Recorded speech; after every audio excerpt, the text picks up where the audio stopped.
This episode of Around the Oval is brought to you by Todd Pennington with Revolution Mortgage. Hey, Ohio State fans, Alex Gleitman here, back with another edition of Around the Oval, brought to you by Todd Pennington with Revolution Mortgage. Today, we have a very special guest, the founder of QB Takeover, renowned quarterback guru, works with legends such as Deshaun Watson, obviously Buckeye legends such as Dwayne Haskins, Justin Fields, a little bit of CJ Stroud. We got Quincy Avery here. Quincy, thanks for joining us. Alex, what's going on? I appreciate the kind introduction. Absolutely, man. You're a legend in Buckeye Nation. So we're happy to have you on. Let's first talk. Before we jump into Ohio State stuff, let's talk a little bit about you. I think everyone, as I said, they know you've trained some pretty big time NFL, college quarterbacks. I know you work, with some younger kids too that hopefully will develop into big time players. But tell us how you started. How did you get into all of this, and how did Quincy Avery become this known quarterback, personal trainer, and guru? You want the long story or the short story? I can get you like a minute, or I can give you like 3 minutes. Which one do you want? Let's go with the 3 minutes. I want to hear everything. Okay. So I am the son of a coach. So I spent most of my life in locker rooms, hanging around football. I got done with my playing career at Morehouse College, and immediately after I finished, I decided I want to get into coaching. So I drove out to UCLA, who had a new coach, Rick Neuheisel. I sat on the couch for a number of days until he finally gave me the opportunity to sit with him in his office. After I talked with him, he happened to know some people I know and be a volunteer there. So years at UCLA, living in the locker room, coaching football, and then I decided that I could be more impactful if I decided to work with just quarterbacks, the most influential people in the game of football. And I moved to Atlanta, started Facebook messaging guys. One of the first quarterbacks that I got was Josh Dobbs, who ended up going to University of Tennessee and is now a member of the Pittsburgh Steelers. And I just continued to grow from there, got on the Elite 11 staff, started working with Deshaun Watson, and then things just really blossomed from there. That's awesome. Pretty cool how that's like, I don't want to call it American dream, but like, that's how you draw it up, right? Like you put in the hard work and it paid off eventually for you. So I'm glad to see all the success you've had and wish you continued success in the future. Now, Ohio State fans obviously know, first guy I think that they got familiar with you from was Dwayne Haskins. How did you start working with Dwayne? I actually met Dwayne Haskins at an Elite 11 event his sophomore year in high school, and it was obvious at that point if it's talent level. And he just worked at a really high level to be that young, and he was so dedicated to the craft, and he was really, really polished to be that young. So you saw him, he jumped out at you, somebody you wanted to work with, and he happened to reach out to me that offseason, and we worked out basically every summer, every offseason that we had a chance so that we could really improve his game, and he's kind of reaped the benefits of all the hard work that he put in. Yeah, he had it was an interesting career at Ohio State. Obviously had to sit and wait his turn behind JT Barrett, which understandable. And then he got his chance and he beat out Joe Burrow, last year's Heisman Trophy winner and first overall pick for the job, and had a amazing year in 2018. He could have won a national championship, I think, if the defense was better and the running game and O-line were better. Ohio State's a little bit of a mess from some things that happened, I think, that offseason. But, he had an incredible year, and I think he had no choice but to go to the NFL draft. I thought he could have used another year, but he became a first-round pick of the Washington Redskins. And, his rookie year last year, I thought, it was tough. I think obviously there was situations with the Gruden coaching staff, and then, he kind of got thrown into a mess of a situation in the middle of a Giants game, and his O-line wasn't good. But this year, with new coach, I thought he was in excellent physical shape. I thought he looked really good, and I was expecting a big year. But, unfortunately, they decided to bench him. I only want you to talk about what you're comfortable with here, but I wanted you to give your thoughts on the current situation and, what you know of Dwayne, how he's handling it. I think a lot of people in Buckeye Nation are worried it's going to be mentally defeating a little bit for him and whatnot. So would love to hear your thoughts on like the current situation going on in Washington. Yeah, I think it's a difficult situation for anybody to no longer be the starter on a football team when you worked really hard at that for an entire offseason, and you didn't get the chance to go through a lot of the typical offseason programming. He didn't get the chance to go through OTAs. The camp was shortened. He didn't have any preseason games. They got a new offensive coordinator, a new system, and they don't have a ton of talent there. So I think that the situation is unique. They had Kyle Allen on the team. Kyle Allen has been at the same offense for a number of years. He worked with them in Carolina, so he just had a really good understanding of it. And that happens in football. But I think the great thing about Dwayne is he's remained positive throughout this in terms of he's just going to put his head down and work. And when he gets his opportunity to become a starter again in the NFL, he's going to remind people exactly why he was taken with that first round selection. Like, he's one of the most physically gifted quarterbacks in all the NFL. And I can say that with a straight face and not bad an eye because I know just how talented he is. I've seen him throw with a number of NFL quarterbacks. And every time you walk away and you know just how talented that he is. And I can't wait till people across the NFL get to see him implement. And you can even look at the last game that he started. He was like the things that they were frustrated with Dwayne. I think that it's just from the field. And I think that's obvious learning that he lost his starting position after that game with the Ravens. Yeah, definitely. I think quarterbacks in the NFL, a lot of it is situation you're in. You mentioned a lot of things. A new coaching staff, a new system, didn't have the opportunity for preseason games. I think their offensive line is still a very weak point of that team. They don't really have weapons. Terry McLaurin is become a pretty good NFL receiver, but I don't, not to knock these guys, but he doesn't have the weapons some of these other rookie receivers coming into the league have. And so I think to your point, it's an unfortunate situation. I guess my question to you is, how does he rebound from here? Do you think, does he get another chance in Washington? Does he have to go somewhere else? Like, how does someone like him rebound from this situation? Yeah, if they don't draft a quarterback this year, then I'm very confident that he'll get another opportunity with the Washington football team. If they do draft the quarterback, they'll get the opportunity to get traded. I'm sure if they draft a new quarterback, they'll trade him. He has a really good agent who's well connected across the NFL. So if that is the case, I'm sure they'll figure out the best situation for him so that he can get to a team that's going to give him a fair shake and give him an opportunity to show everybody, who he is as a quarterback. Because, like I said before, he's really, really talented. Yeah, for sure. And, I hope Dwayne gets another chance because I think he is talented. And I think while he needed to kind of learn, have a couple years of learning before he really blossomed into the star, I think he can be. He's gonna have to wait a little longer, but I think he can, whether it's Washington or somewhere else, have a really, really nice NFL career, and I hope he gets that chance. Let's talk about QB1 for the Buckeyes right now, Justin Fields. Did you have a chance to watch this past weekend's game? Yeah, I watched it. I mean, it was impressive to say the least. Yeah, I mean, he should have. I mean, that was a tough catch for Olave to come down with, but he could have been 21 for 21 in that game. I thought he was excellent. There was maybe a couple plays. I don't know if they were predetermined handoffs on what looked like a read. There was also maybe a play or two where I thought he could have thrown the ball away a little bit sooner instead of taking a sack or whatnot. But he was pretty darn good. You worked with him this offseason. You got a chance to do extended work with him due to everything going on, which was maybe a blessing in disguise for Ohio State to have a quarterback coach at the level that you are working with him while Ryan Day and Corey Dennis couldn't. But is that what you saw from Justin Fields in game one? Is that everything you expected and more from him?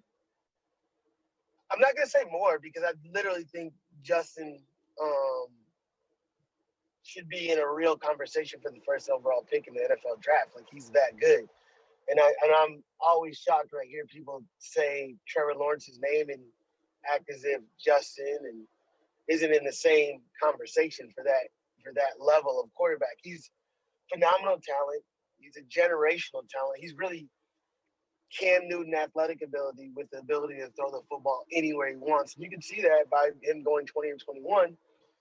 It was so cool. I got a chance to talk to Coach Day a little bit about Justin this offseason and just how excited he was about his ability to throw the football, right? And I can even imagine some of these things that we saw in the run game where to us it probably looked like zone read and he has opportunity, but I think Coach Day is using him in a really intelligent manner with really managing the amount of carries that he's going to take throughout the season. So a lot of things that may look like read to us are probably just going to be design runs with the read action. So they still stress the defense out in the same way, but they don't give Justin an opportunity to run the ball as much because he's that good of a passer. And I think the things that he can do with his arm are great, but he'll be dynamic in terms of scrambling, creating those second reaction throws. Yeah, I mean, when you got a guy like Justin Fields, you expect to win every game. What's your expectations for him for the rest of the year? Do we expect? I mean, 20 of 21 is going to be hard to do every game, but do we expect generally the same type of success every single game from here on out for him, or what? Yeah, I couldn't put the pressure on somebody to be that successful. It's at 98, 99. It's ridiculous, right? We can't expect that every single week, but we can expect him to go out there and dominate because he not only did he play a great game from the physical aspect, just some mental stuff he was doing. They asked him to do so much in terms of protections, ID calls, making those hot and all those adjustments. Like he has to do all that too. So he plays a great game above the neck, and then physically he's going to be outstanding. Yeah, for sure. And you touched on mentally. That's one thing I wanted to. I mean, we all see the physical skills, and he's not like a. I don't want to say he's not vocal in the locker room because I don't think that's the case. I think as he's gotten more comfortable at Ohio State, he's become a more vocal leader. But he's not like he keeps to himself pretty much. He's not out there tweeting a bunch of stuff and things like that. So fans don't really get to know his personality. Mentally, I wanted to know about his makeup. You head into a big game this week 2 at Penn State. That's going to be an angry team coming off a loss to Indiana.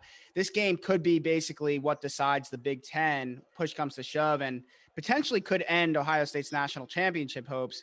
What type of mental makeup does a guy like Justin Fields have entering a game like that? I just think that he's so mature. Been in a lot of big games. I don't think that there's anything right now that can phase him at the college level. Like he's going to go in there and he's going to be just fine in terms of going in there, managing the game, doing the things that's asked of him.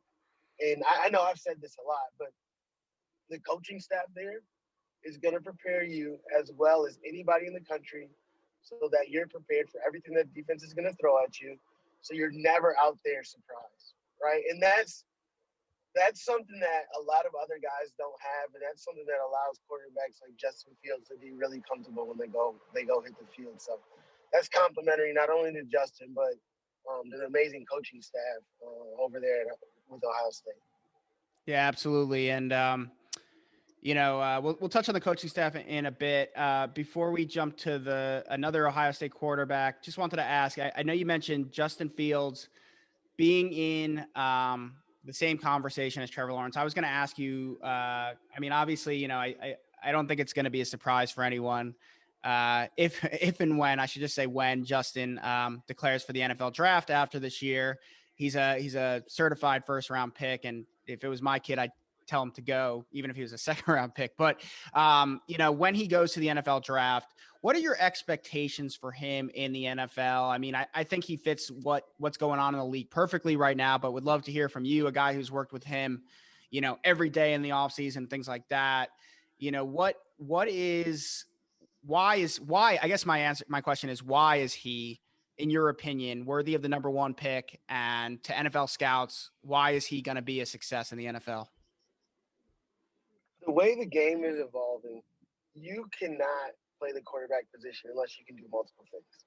Now, not only can Justin make every single throw on the field, he can throw on a line, and you saw that. He can throw with mini trajectory, like he threw that post his pass game. You saw him drive a number of comebacks outside of the numbers. But he can also throw with big touch, and I think we'll see that more and more throughout the season. He can do everything throwing the football, but now he adds in an element of literally being one of the most athletic guys on the football field every time he steps on it. And that's going to stress people out in a way unlike anybody else in the National Football League. Like, he's really that gifted. He has such a unique skill set that if he gets in the right system, he's going to have the opportunity to win. And this sounds like, I'm not even trying to speak like hyperbole, but he's going to have the opportunity to be a Hall of Fame quarterback, a Super Bowl champion quarterback, and an MVP at the NFL level. That would be awesome. Again, another great kid who's done everything Ohio State has asked and more since he's walked in the door. And so, I think everyone wishes a ton of success for him. And maybe talk about his successor. We don't know for sure, but when Justin leaves, a guy who's in line to potentially take that job is CJ Stroud from California, another Elite 11 kid. I know he's a kid you had a chance to work with a little bit last offseason. Wanted to get your thoughts on CJ, what type of player is, how is he similar to Justin? How is he different? Like, what do you expect from him at Ohio State? The thing that will strike you the most about CJ is how much the game of football matters to him. Like, it matters to anybody that I've seen at that age. Like, he really, really cares. He does all the things that you want to see from a guy in your quarterback room. And it's going to be interesting to see how the competition between him and Jack Miller plays out. But you will see him consistently do things right. Everything they ask of him, he's going to do it. And the differentiator between him and Justin, they both play really well above the neck. And I'm not trying to knock CJ, but Justin's just physically one of the most gifted people that you can see in the country. Like, he's really that physically gifted. So they're not similar in that aspect, but all the other things, the way they can throw the football, manipulate the football. And I can just go back to his time at the Elite 11 when he was won the MVP. He came out of nowhere, and he just struck people as somebody who was that talented, and you had immense faith in his ability. So he's done all those things. He's the best quarterback in the high school class coming out. So I'm really excited to see what he does in his career at Ohio State. Yeah, definitely. I think, you mentioned Jack Miller, CJ Stroud. They're going to have Kyle McCord, another Elite 11 guy coming in next year. And it's going to be a really talented quarterback room. It's going to be interesting to see how that shakes out. Second to last thing I wanted to ask you was about the Ohio State staff. You mentioned earlier how they prepare their guys and whatnot. They obviously, they love you being able to work with their guys in the offseason and get them coached up really well to do what they want them to do. But obviously, when these guys, I'm not saying everyone relies on you for recruiting advice or whatever, but when Justin was thinking about transferring, a guy like CJ Stroud, you have him in there, maybe Dwayne, whoever. I mean, there's going to be quarterbacks that Ohio State's recruiting that you work with, and they might say to you, what do you think about this guy? What do you think about this guy? What do you think about this guy? And clearly you're a fan of Ryan Day and Corey Dennis and what they're doing at Ohio State. Can you tell our listeners why, you're so high on what Ryan Day and his staff bring to your students' current, future, and past? The thing that I enjoy the most, or the thing that I'm most excited about my guys going to Ohio State for when they get in that quarterback room, is the offense and the way that they coach it provides quarterbacks with answers. And what I mean by that is they're not trying to necessarily design all the plays to just scheme up and beat a defense, but they provide you with solutions no matter what the defense gives you. So they're really teaching guys how to tie their eyes and their feet together. They're teaching them the operation before the snap so that every quarterback leaves there with a really good process. And those processes allow you to be successful no matter what level of football you're playing, no matter what offense you're in. So knowing that they're going to go there and get that level of coaching, they're going to get all the details they need, it makes me really, really confident that they're getting coached the right way. And there's a few schools out there in the college level who do it, but there's not many who do it as well as Ohio State. No doubt. And I think, you've seen that with the guys that they've produced, Dwayne and Justin. And, I even think you see it a little bit with Joe Burrow. I think some of the stuff he learned from Ryan Day, and he's talked about that, led to the success. Obviously, Joe Brady did a nice job with him last year. But, I think some of the things that Ryan Day taught him foundationally helped him become, I would say, above average college quarterback to having one of the best seasons of all time and becoming a pretty good NFL player, it looks like, early on in his career. So I'd have to agree with you. And I appreciate, you joining the show. That was the last question I had for you when it comes to everything I wanted to ask you, but I did want to give you an opportunity here at the end to kind of plug your business. Obviously we got a lot of people listening that may have kids growing up playing football, playing quarterback. And, how can these kids potentially work with you to improve their game? Yeah, if you ever want to work with me, you can shoot me a DM on Twitter or Instagram, or just go to our website, qbtakeover.com. And what's cool is we're actually going to have a quarterback camp in Columbus this spring. So when spring ball comes, we're going to tie it around the spring game. We're going to be out there. And I look forward to working with some younger guys in the Columbus community so we can start getting them on the right track in terms of their quarterback careers. That's awesome. Well, Quincy, thanks again for joining the show. We appreciate your time, and certainly Buckeye Nation appreciates everything you're teaching the quarterbacks for Ohio State. I appreciate you guys. This episode of Around the Oval was brought to you by Todd Pennington with Renovation Mortgage. If you've been thinking about refinancing or buying a house, check out our sponsor, Todd Pennington with Renovation Mortgage. They offer low rates for refinancing and home purchase loans, including first-time home buyer programs, down payment assistance, and cash-out home equity loans. Check out revolutionmortgage.com/tpennington.